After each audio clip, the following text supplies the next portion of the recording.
Badass of the Week is an iHeartRadio podcast produced by High Five Content. It is May 16th, 1944. Under the cover of darkness, the brave men of the Polish Second Corps storm uphill towards the mountaintop fortress of Monte Cassino. Their advance aided by the thunderous guns of Allied artillery. Airplanes scream overhead. Muzzle flashes, tracer fire, and explosions flash brilliant in the darkness. But the Allied guns must keep firing. That's why the Polish 22nd Transport Artillery Company is hustling back and forth, carrying heavy artillery shells from the transport vehicles to the white-hot howitzers and mortars to keep them raining fire down on the enemy. Among this transport crew is one particularly burly soldier, so strong he can lug these massive shells around all by himself, a task he completes tirelessly for hours to help his men succeed in the battle. This soldier's name is Private Voytek, and he is a bear. Like an actual fucking bear. And this isn't fiction. Hello and welcome back to Badass of the Week. My name is Ben Thompson. I am here, as always, with my co-host, Dr. Pat Larash. Pat, I noticed that you have a new cat. Yes. Luna is a kitten. She's about 4 months old now, and technically she belongs to my housemate, but I'm on cat duty today, so if you hear a little meow or something in the background, or more likely the sound of something being knocked off of a shelf, yeah, that's Luna the kitten. Little kitty cat meowing might not work very well for Badass of the Week, but I think if your cat destroys something in the background, that could actually kind of work for us. Yes, and from the point of view of the podcast, I think it's a great idea. From the point of view of living in my apartment, I don't know.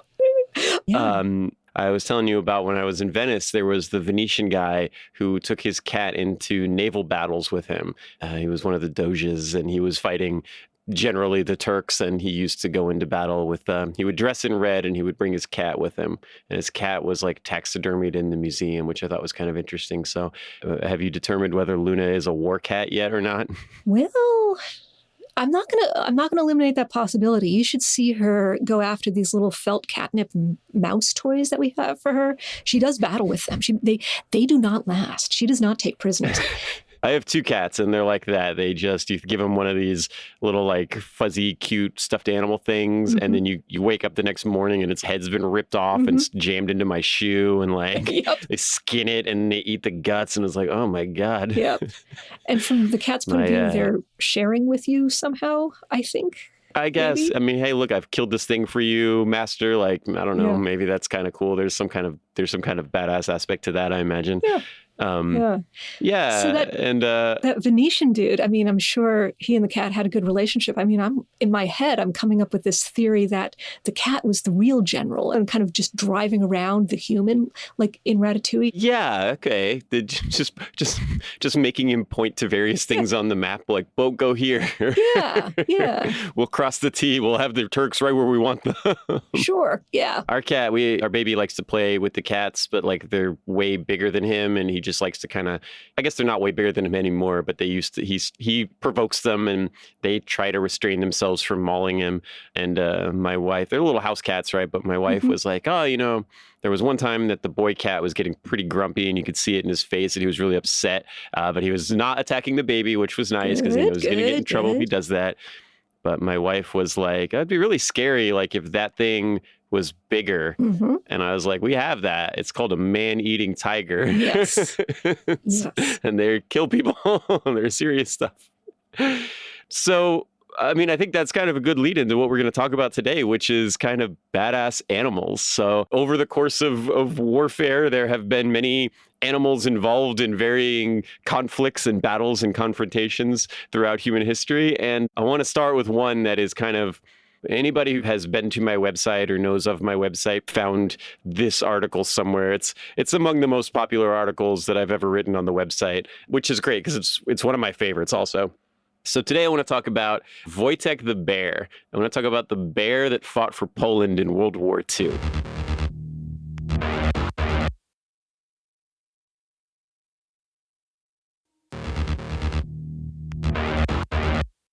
All right, welcome back. Let's get into it.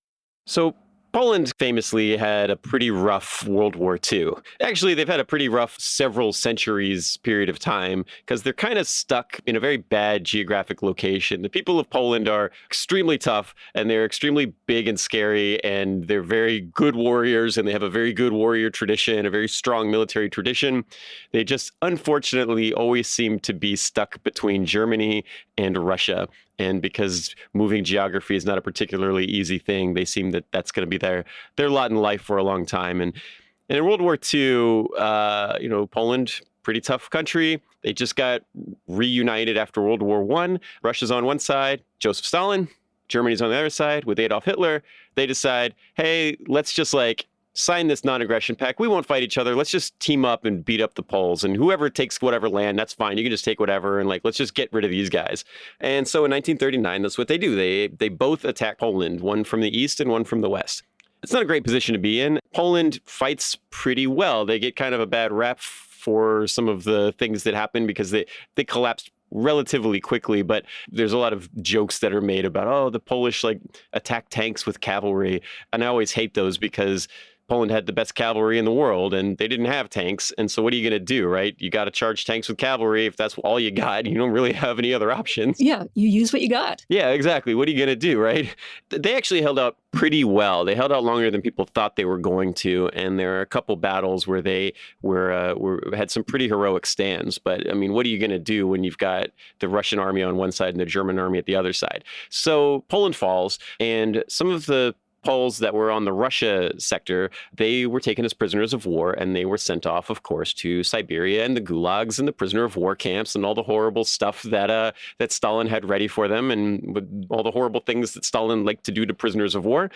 So they go there and they're imprisoned, but eventually the Germans turn on Stalin. So after Poland is taken, the Germans just keep on marching and they go right into Russia, and they're crushing Russia in the early days of the attack of World War II. They're moving very, very quickly through Russia and through the USSR, and Stalin's getting nervous, and Stalin basically decrees that all of these Polish prisoners of war should go free now and go fight for the Allies. Go take your arms back up, and now we're going to fight the Germans. And these are the Poles who are in the gulags, enduring Yes. all of the hardships in the gulags, and then all of a sudden, bam, they're released to go fight. So just surviving the gulag itself is pretty badass to begin with. Absolutely. And a lot of people died over the process of being transferred to the gulags and serving a year or so in the gulags. You're looking at sub-zero temperatures every day with substandard clothing, and you're out there with a pickaxe in a rock quarry, right? It was hard work. And, there's a lot written about how rough this time was, and these guys were enduring this pretty terrible stuff. And then Stalin's like, good news, guys. Now you get to go charge Germans. And the Poles, they were happy to be out of the gulag. Yeah, I bet. They weren't really that excited about serving in the Red Army. So they say, okay, we'll fight for the Allies, but we want to serve in the British Army. So they get put on a train and they get sent down towards Palestine, which is where the British Army is regrouping. They're fighting in North Africa. They're fighting against Rommel, the Desert Fox. So the British 8th Army is there. And so these Poles that get released from the gulags, they get sent down through Palestine into Egypt to help fight Rommel. And one of these groups, they're called the Polish Second Corps. They're a unit that forms of these former Polish soldiers who are kind of homeless now, and they're on the move. And while they're traveling through Palestine, one of the groups of the Polish Second Corps was the 22nd Transport Artillery Company. These guys drive the trucks that bring ammunition to the artillery pieces for the Polish army. These guys were driving, and they saw, just driving by the side of the road, they saw this young boy. He's carrying a bag. He looks very malnourished, very dehydrated, is having a bad time. He's kind of wandering around in the desert. The Polish truck stops, and these guys get off and they walk over and they say, hey, are you okay? Do you want some food? Do you need some water? You need this? They give him some chocolate. They give him some water. They don't have a lot of rations, right? They just have what they were carrying on them, but they give him some stuff, and the boy's very, very grateful for it. And then the Poles say, well, what's in the bag? And the boy opens it, and it's a little brown bear cub, about the size of a dog, also extremely malnourished. It's been being carried in a bag through the desert. The boy is having a hard time taking care of it, but it looks sick and it looks like it's not doing too good. And these guys, they think it's cute. They think it's weird that there's a bear. And they're like, well, I think it's weird too. yeah, it's a pretty strange thing. This boy wandering through the desert with a bag that has a bear in it. But that's probably a story all by itself. Yeah. And they say, okay, we'll give you what we have, but like, why don't you give us the bear? We'll take care of it. And so the boy gives them the bear, and they nurse him with a little baby bottle of milk, and they name him Voytek, which is a Polish name. I spell it Voytek, but in Polish you would spell it Wojtek, which you'll see sometimes, which Woj is also pronounced Voytek. So that's just because Polish is a crazy language, and I don't understand how anybody learns it. Clearly the Poles manage. Yes, exactly. Yeah, somebody speaks it. Yeah.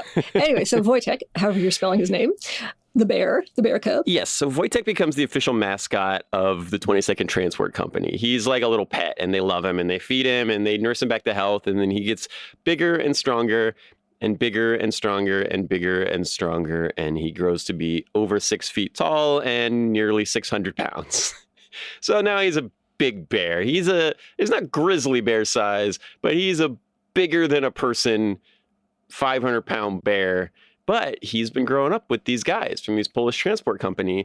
He's been sitting by the campfire with them. He's been traveling with them. They taught him that when they ride in their Jeeps, Voytek sits in the passenger seat of the Jeep and he sticks his head out the window like a puppy would. But he sits like a person would sit, but then he sticks his head out like a puppy would.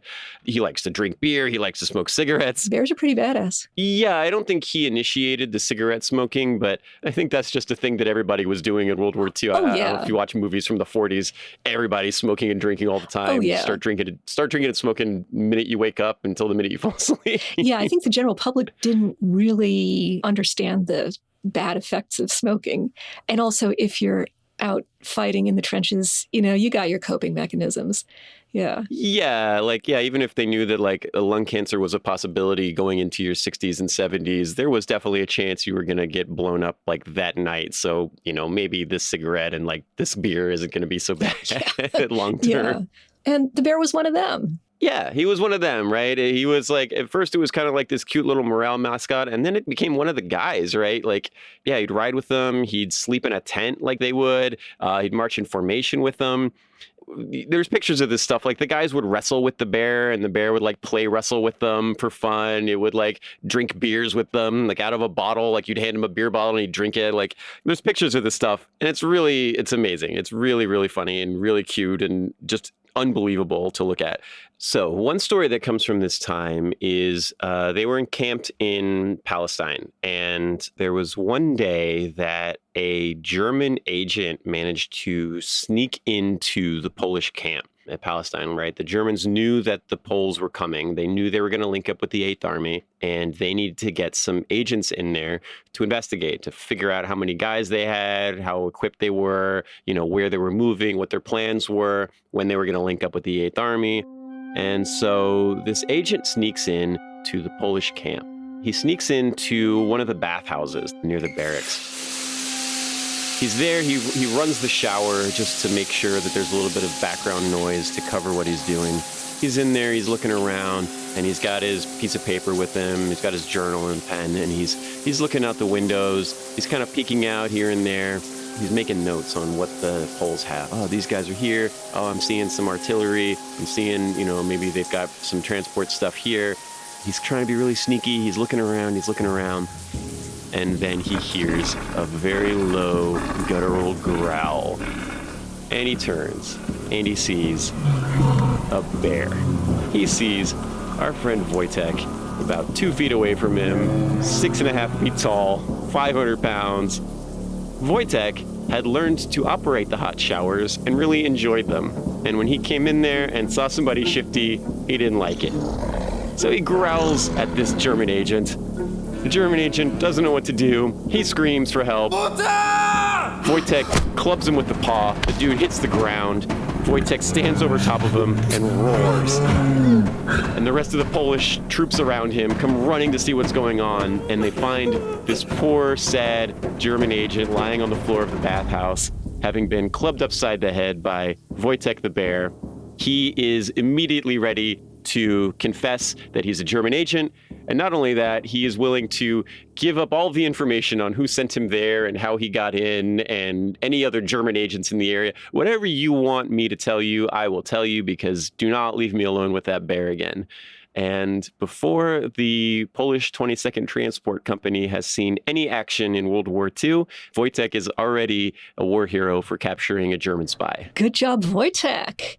Now, I wanted to go back to one detail. So did I hear you right that Voytek, our friend Voytek, who is a bear, is in the showers not because he's randomly wandering around, being a bear who's randomly wandering around, but because he was taking a hot shower that he could operate himself? Yes. Voytek could work the baths. Somebody showed him how, and he remembered it, and he could work the baths and the shower, and he really liked it. So he would go in there all the time to take baths and showers, and nobody complained about him using too much hot water. Cool. Spa night for Voytek. Yes. So after this, the Poles link up with the British 8th Army, and they're going to go fight Rommel in North Africa. But there's one problem when the Polish Second Corps, which remember has escaped the Gulag and now just traveled all the way down through the Middle East, they link up with the British, and now they're going to join the 8th Army. They're going to be brought into that force. But there's a little bit of a problem because the British Army has no provisions for pets or mascots. They're not allowed in the 8th Army. So what do the Poles do? They've got Voytek, and he's one of the guys. They can't go into battle without this guy. So what do? They enlist him in the Polish army. They give him a title, they give him a rank. He becomes Private Voytek. He gets a serial number, and he's added to all of their official rosters, where he remains throughout the entire rest of the war. He is officially a member of the Polish army. The Brits, of course, are just like, oh, whatever. If you feel that strongly about it, you can have him. The paperwork's all in order. Yeah, papers were in order. They were all filed correctly and on time. And so when the truck pulled up and Voytek the bear had his head out the window, nobody said anything to him. So they fight through North Africa. The Second Corps doesn't see a ton of action there, but the 8th Army does defeat Rommel and push him out of North Africa, and then they launch an invasion of Italy. The idea is to push up through Rome to liberate Italy from Mussolini and the fascists and to severely weaken the German defenses. And not only that, but one of the big things about attacking through Italy was also to force the German army to defend the north and the south of Europe. So attacking up through Italy, especially they're going in like January of 1944, so 5-6 months before D-Day, the idea is the Germans have to decide which coast they're going to defend, because it was going to be a pretty massive endeavor to try to fortify Normandy and Italy at the same time. So the Polish army moves into Italy with the British, and the Second Corps gets right in the middle of everything at the Battle of Monte Cassino, which is the bloodiest and most brutal battle that is fought in the Italian campaign. It's part of the defense that surrounds Rome. So if you wanted to take Rome, you had to break through the lines, and this was a really good spot to do it. However, very, very heavily fortified. It was built in 500. It was an old medieval abbey that over the last 1,000 years had been built and rebuilt and built and rebuilt. But it is Monte Cassino. Monte means mountain, right? Mm-hmm. It's at the top of a mountain. It is heavily entrenched. There's no easy way up there. You have to climb and scramble and claw your way up against line after line of trenches and machine guns and artillery.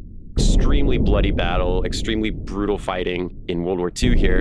And the Poles are right in the middle of it. The Second Polish Corps, they're there in January 1944 when the battle begins. They launch one of the first assaults, and they're going to launch one of the last assaults. The final breakthrough doesn't happen until the end of May. So they are there for 5 months, battling the Germans day and night. Airplanes, artillery, gunfire. There's 4 huge, multi-division assaults on the hill. They just keep getting thrown back, making progress inch by inch. It's a very, very difficult struggle to take this position. The 22nd Transport Artillery Company and Voytek, their job is to support the Polish artillery and the 8th Army's artillery. They are a transport company, so they drive the trucks. They load the trucks up at the ammo dump with as many artillery shells as they can load. They drive them to the front lines, and then they carry them to the guns, and the guns shoot them. And because you have these guys assaulting these positions, you need to have constant artillery fire, right? Maybe you're not going to blow up some of these hardened positions, but you can take out mortar teams, you can take out artillery teams, you can throw enough shells at the defenders that maybe it keeps their snipers and their machine gunners' heads down so they're not firing as much. Give your guys a little bit more time to close with them. It is a very important job, and it's hard work because you're carrying these big, heavy artillery shells back and forth all day long. The battle continues, and casualties start to mount. The Allies are making progress, but it's slow. They're getting beat up. The Germans are countering with airplanes and artillery that are hitting especially the back lines of the Polish forces, the artillery, the transport. Every man in the Polish army along 2nd Corps is called into action. And every bear. Including our friend Voytek. Voytek the Bear, private in the Polish 2nd Corps, carries artillery shells from the truck up the mountain to the guns day and night to keep the guns firing. They train the bear to carry artillery shells, which he can carry shells he walks on his hind legs, and he carries artillery shells that are so heavy that it takes 2 humans to carry them. And Private Voytek can do this, and he can walk it up the hill and walk back to the truck, get another artillery shell, bring it back up, bring it back. And he does this for days, especially at like the height of the battle when everybody was kind of called to the front. He was there and he was loading the artillery shells. And to this day, the logo of the 22nd Artillery Supply Company of the Polish Army is a drawing of a bear carrying an artillery shell. It's still the patch that they wear on their uniforms. The big height of the fighting is in the middle of May. Voytek's there, he's loading the artillery. The artillery does its job. The soldiers on the ground do their job. And the 2nd Corps, these refugees from the gulags who had been kicked out of their homes and their home is currently in German occupation, they lead this attack up the hill at Monte Cassino, and they fly a Polish flag over that abbey. It's one of the biggest successes that they have of the war, and Voytek was there for it. And that's pretty amazing. Rome falls within a month. Mussolini is deposed, and the Germans have to withdraw back out of Italy. So what happens to Voytek then? Well, Voytek serves through the rest of the war. But it's interesting because even after the war ends, there's nowhere for the Polish to go because, okay, hooray, we've won World War II. We've kind of divided up the remnants of the Third Reich, but Poland is part of the USSR. And so these guys weren't really that excited about going back to Poland and be back under Stalin's reign because they were a little nervous that maybe they're going to end up back into gulags again. So a lot of these guys settle in England. England gives them asylum to stay there. So a lot of the soldiers who fought in the 2nd Corps end up living in England, and Voytek is no exception. Now, he's not a house pet, so you can't just go home and live in somebody's flat in London. No, especially not a flat in London. I mean, have you seen the size of some of them? They're like little postage stamps. He literally wouldn't fit in a closet there. Yeah. That's definitely true. They put him in the Edinburgh Zoo. So he goes and lives in the Edinburgh Zoo, where a lot of his people from his old unit also live in Edinburgh. And they would say that for the next, 20 or so years, former soldiers from his unit would go to the zoo to visit him and wave at him, and then they would jump into the animal enclosure with him and run up and start play wrestling with him and fighting with him. And it would kind of horrify some of the people that were there at the zoo and didn't realize what was going on, but I'm sure Voytek appreciated it. They'd smuggle him in cigarettes and beers and stuff, I guess. and by all accounts, he was a pretty happy dude at the Edinburgh Zoo. He passes away of natural causes in 1963 at the age of 22, which is pretty good for a bear, especially one that's survived a war. And all those cigarettes and booze. Yeah, alcoholic, hard smoking, hard drinking bear. Yeah, 22 is pretty good. Yeah, they have statues of him now in Poland and Scotland and England, plaques commemorating him at the Canadian War Museum and the Imperial War Museum. It's just an amazing story, and I really encourage you to go look at the photos of this bear. Go look up Voytek the Bear, and it's pretty amazing to watch him marching around with the Polish army. Yeah, I've looked at some of those photos, and they range from cute to absolutely amazing. Yeah. Like there's some of them where it's like, oh, he's really cute little bear, and then there's some where you're like, oh my God, he's way bigger than I thought he was. Yeah. 4 inches taller than that guy that's play wrestling with him. His arms are bigger around than that guy's torso. And that's how he can carry all that artillery. Yeah, it's a nice thing to have. And it's probably a little demoralizing for the Germans to be looking through their binoculars and seeing a bear loading artillery shells against you. That's not an encouraging thing when you're entrenched trying to defend against the overwhelming numbers. Yep. Oh, snap. So Voytek is this big, over 6 foot tall, several 100-pound, big Hercules of a creature. And small creatures, small, nimble creatures can also be badass in wars fought between humans. So I'd like to talk about from the war before. If you rewind in your heads to World War I want to tell you the story of Cher Ami, the carrier pigeon, one lone pigeon versus German machine gunners in the rain. Can he get home and deliver a message that could save the lives of hundreds of American troops trapped behind German lines?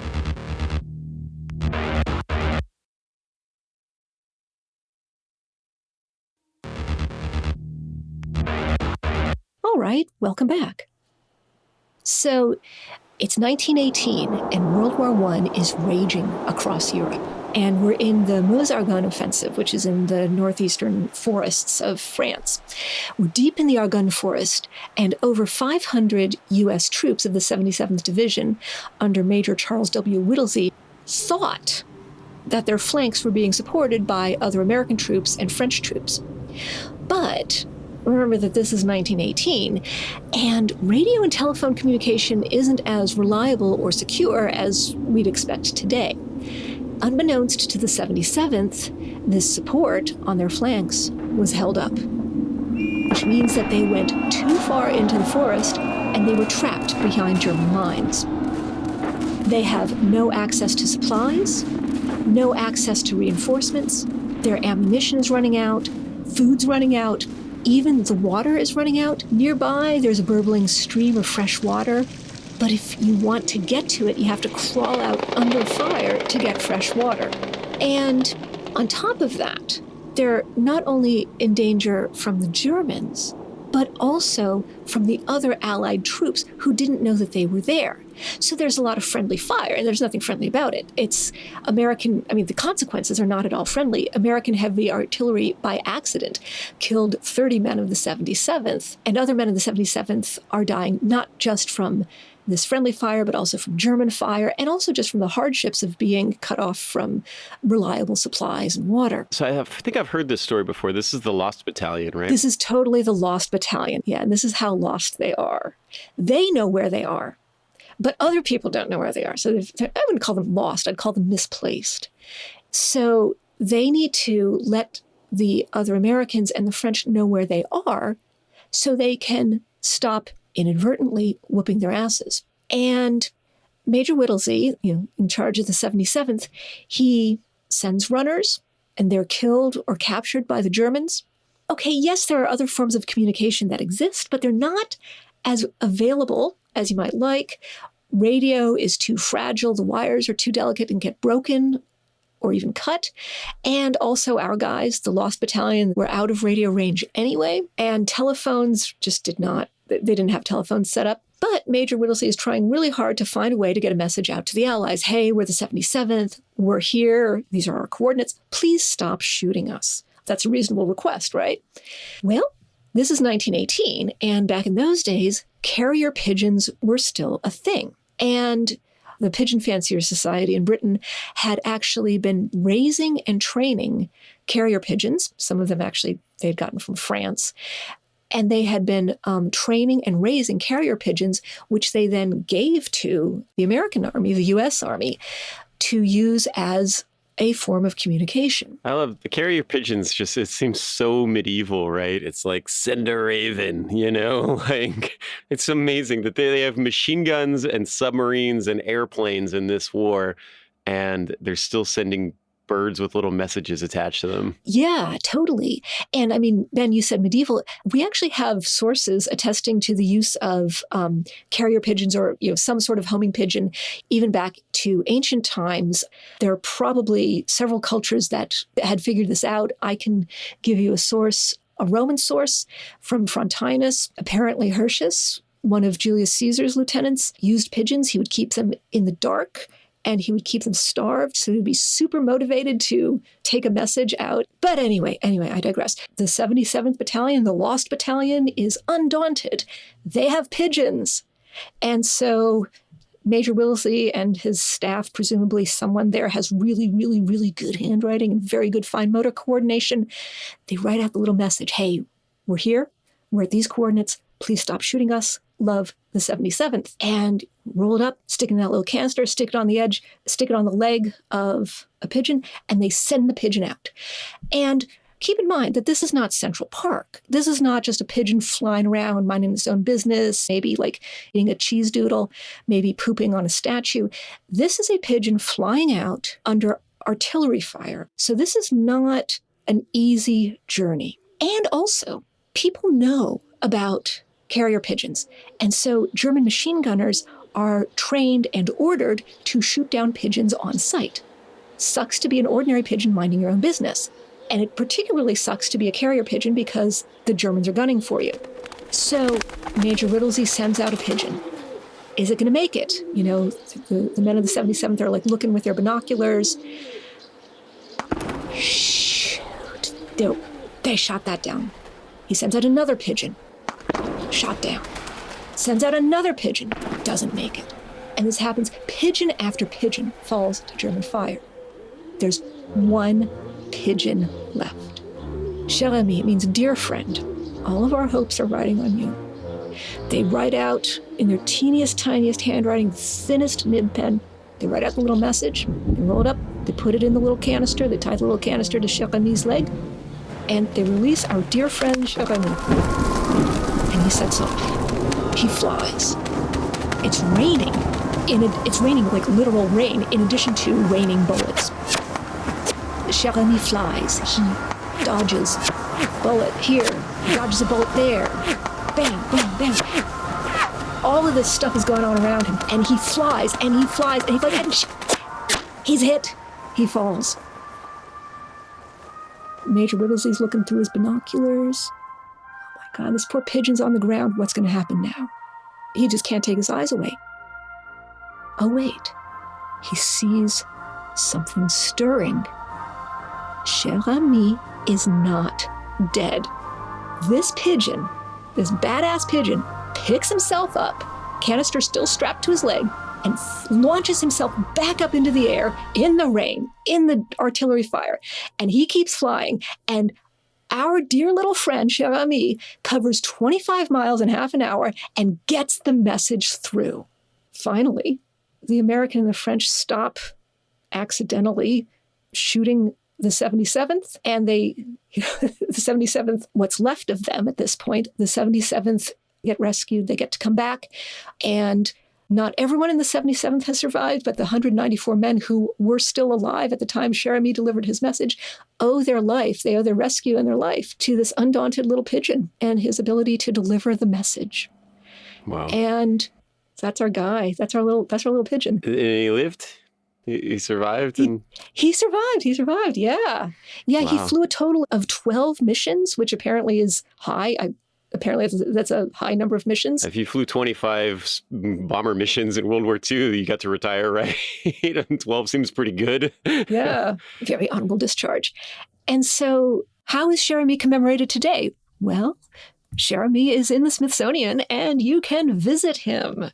He's been taxidermied. And also, fun fact, Cher ami had been misgendered for a long time. I was going to say that because I only ever heard Cher ami referred to as a she. Yeah. So in the wartime records of the U.S. Army Signal Corps, Cher ami had been listed as a she or a hen, which is a female pigeon. But the Smithsonian, with the help of DNA analysis, has actually definitively found out that Cher ami is a he pigeon, a boy pigeon, a cock, apparently. And that actually matches the gender of his French name, Cher ami, or Cher ami. So I'm looking at the picture of Cher ami, and my pronunciation is not as good as yours, but I'm looking at the picture of Cher ami in the Smithsonian here in the Hall of Heroes. He's only got one leg. Was that the Yeah. injury? Was that like a taxidermying error, or was that the wound? Like he got a foot shot off? I don't think it was a taxidermy error. I think that was a war injury. Very lucky that it was the other leg that got shot off, right? Could you imagine if you finished the mission and got the message leg shot off in the process? I guess so, yeah. Wow. Yeah. That's incredible. That's an incredible story. And there's one pigeon managing to save the Lost Battalion, give their coordinates. So not only can they avoid friendly fire, but also they can be found and like recovered by the Allied forces. I am going to transition this into a third story here. Also at Musargan was another American Army aligned animal, war hero. I want to talk about Sergeant Stubby. Sergeant Stubby is a pit bull terrier, and he's a stray dog who ended up saving American lives on the battlefield. He captured some enemy spies, he rescued wounded soldiers, and he invented the college football halftime show. I'll explain. Yes, please do. One of these is not like the other, but I'm sure they're all related somehow once you explain it to us. So picture this pit bull terrier dog, not a full pit bull. The terrier version is much smaller, about 18 inches long, about 30 pounds. Picture more like a terrier. He kind of looks like a pit bull, but he's a little bit bigger than a Boston Terrier kind of thing. When he stands on his hind legs, he just comes up past your knees. He's hungry, he's cold, he's alone. He's wandering the streets of New Haven, Connecticut in 1916, eating out of garbage cans, sleeping in the rain. And one day he kind of is just wandering along looking for some food or a warm place to sleep. And he walks onto the parade ground of Yale University. And he gets picked up by a young man named John Robert Conroy. Conroy thinks, oh, this is a cute dog. I'm going to name him Stubby because he's got this little tail. And it's like a little stumpy tail, and I think it's cute. I'm going to call him Stubby. Conroy gives him some food, gives him a nice place to stay. But John Robert Conroy, he's not a Yalie. He's a recruit in the 102nd Regiment of the American 26th Infantry Division. And he's on the campus of Yale doing basic training because he's going to ship out for World War I think he's probably thinking this is maybe a short-term deal to have this little pet dog while I'm here getting ready to go off to war. But the dog really grows on him. He goes everywhere with the dog. He feeds Stubby. He, plays with him. He teaches him how to salute by putting a little paw up to his forehead, which I imagine is very cute. It would definitely be, a YouTube video with 25 million hits on it if it existed right now. And then it turns out that when it's time for Conroy and the rest of the 26th Division to ship out for Europe to go fight in World War I, John Robert Conroy is not ready to say goodbye to his dog. Like I said, he's a pit bull terrier. He's not that big, so Conroy just hides him in a duffel bag and brings him onto the boat that's taking all the soldiers over to Europe.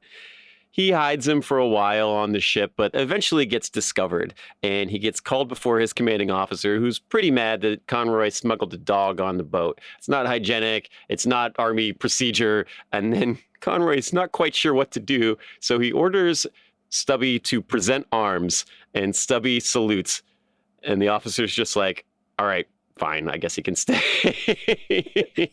Present paws. Yeah. And eventually Stubby kind of wins over everybody on the boat. The machinist's mate on the boat makes him a set of dog tags, just like the rest of the soldiers have. And they make him a little army jacket. And so like literal dog tags. Literal dog tags, yeah. It's come full circle, right? Coming together. Full circle, yep.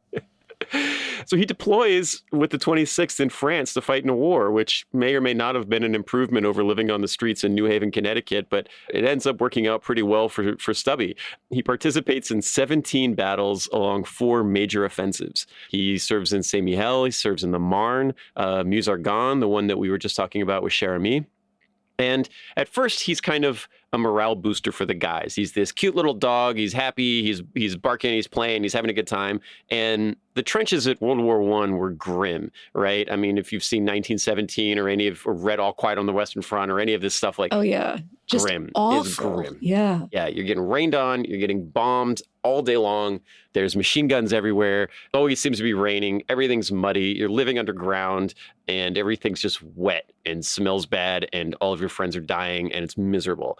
And having a little dog around, it made everybody a little bit happier. It made everybody have like a little bit better day than they would have normally when they were stuck in a trench during World War I. Well, in February of 1918, the Germans launch a gas attack on the Americans, and Stubby is gassed so hard by chemical weapons that he almost dies. Oh, no. His lungs get burned up. He has to go to the hospital. He recovers because it takes more than a lungful of poison gas to put him down. And instead of kind of being shy or being sad or regretting his decision to come fight in a war, Stubby learned the smell and used his super dog sniffer to, in the future, warn American soldiers when a gas attack was coming. So if a chemical attack or mustard gas or anything like that was coming, Stubby could smell it before any of the soldiers could. And he would run up and down the line of the trench, and he would bite everybody or bark at everybody or snip at them until they put their gas masks on. And then because they hadn't invented dog gas masks yet, they have them now. They have dog gas masks. If you want to look it up, it's kind of cute. I had no idea. Wow. Yes, the American Army today has dog gas masks for the German shepherds that serve in the U.S. Army, and it's worth looking up because it's pretty cute. They didn't have that in 1918, and Stubby would make sure all of his friends put their gas masks on, and then he would go hide under a bed somewhere and wait it out. Way to go, Stubby. Yeah. He learned to hear the sounds of German artillery and the yells and the sounds of German soldiers coming over the top to launch an assault on American positions. Anytime he thought there was going to be artillery, or they thought the Germans were coming, or they were launching a gas attack, he would alert all of the American soldiers in the trench that this was coming. If you were a sentry and you were supposed to watch the line at night and you fell asleep on the job, Stubby would bite you. Good job, Stubby. Yes. So I like to think he started kind of as this little morale booster, like little cute dog to, make everybody happy. And at the end, it's kind of like Terminator 2 when they keep the dog around to let him know when there's a Terminator coming. Like he's an early warning system, and it's pretty awesome. Yeah, he's really living up to the name Sarge. Right. Yeah. And I love that he will become a sergeant. So he's Sergeant Stubby. And I love the idea of the sergeant just walking down the line, biting everybody that that falls asleep on the job when they should be watching the German trenches. But he not only saved lives through early detection of attacks, but also between battles, he'd go out into no man's land. He'd go over the top into no man's land, and he would look for wounded Americans. He'd find U.S. soldiers, and he'd either, if they were lost or if they could walk, he'd lead them back to American lines, or he would just sit on top of them and bark until a medic came to help them. But Stubby is wounded in battle in April of 1918. He's hit by a grenade while assaulting the town of Chypre, which is a sentence I never thought I'd ever read out loud. But he did, and he took some shrapnel to his forelimbs, his arms, and his chest, and he ended up having to go to the hospital for emergency surgery. He lived. Yes. He recovered. And he returned to Allied lines just in time to march into the liberated town of Chateau Thierry. Everybody's there. They're having a big party. Oh, we've thrown the Germans out. Everybody's happy. The women of the town get together with the men of the 102nd, and they stitch him a little jacket, a little army jacket. Aww. That has all of his war medals on it, including the Purple Heart, the Republic of France Grand War Medal, the Medal of Verdun, and various campaign medals for all of the different campaign battles that he had fought through. So he got a Purple Heart and all the other medals too. Yeah. And but he's still not done. So in September, during the Meuse-Argonne offensive, he sniffed out a German spy in American trenches, just like Voytek did. Voytek had a little bit of an advantage in combating the enemy spy because he had a little bit of a size and strength advantage. But Sergeant Stubby was tenacious. Sergeant Stubby sees the German spy, figures out that he's a German spy. I don't know if he could hear him talking or whatever. I don't know. But I don't know how he could tell that the guy was German. But he figured it out, yeah. Yeah, but he figured it out. He cornered the guy and started barking at him like crazy. And the guy was like, shut up, dog, whatever, stop, shh, down, boy. And Stubby keeps barking at him. And then some American soldiers starting to move. They're like, oh, what's going on there? What's going on with Sergeant Stubby? He always knows when there's bad stuff happening. And then the spy was like, I got to get out of here. And he turns to run away. And Sergeant Stubby leaps up and bites him on the ass and doesn't let go. Woohoo! Woohoo! Go Stubby. So the spy is captured. They find some important papers on him. And they also find that this spy had received an Iron Cross for bravery in battle. So naturally, they took the Iron Cross off that guy and pinned it onto Sergeant Stubby's jacket. So he had an Iron Cross as well now. How heavy is his jacket getting at this point? I don't know. There's pictures of it. I mean, they have photographs of Sergeant Stubby that are worth looking at because he wears this little jacket with all these medals on it, and it's pretty impressive. Capturing that spy did earn him a battlefield promotion to sergeant, which was funny because Conroy was only a corporal, so Sergeant Stubby now outranked his owner. After the war ended, Blackjack Pershing, who was the commander of the American Expeditionary Force, General Pershing, personally awarded Sergeant Stubby a one-of-a-kind Dog Hero Gold Medal that was also pinned onto the jacket. Dog Hero Gold Medal. It's not particularly creative, but it's the only one that has ever been issued. It was officially issued by the United States military. There's only one Dog Hero Gold Medal in circulation ever in the history of the United States Army, and it was pinned onto Sergeant Stubby's jacket. So that is something. Stubby survives the war and goes back to the U.S. with Robert Conroy. And after the war, Conroy goes to law school at Georgetown, and he brings the dog with him because it's his dog. What else are you going to do? You bring the dog with you. Exactly. Yeah. And the dog starts going to all the football games, and Sergeant Stubby is kind of a hero. He's an American war hero, like a legitimate American war hero. And then at halftime, when the teams go back to their locker rooms, they would have the dog come out onto the field. They say, oh, now we've got a very special guest today. Here's Sergeant Stubby. He's a American war hero.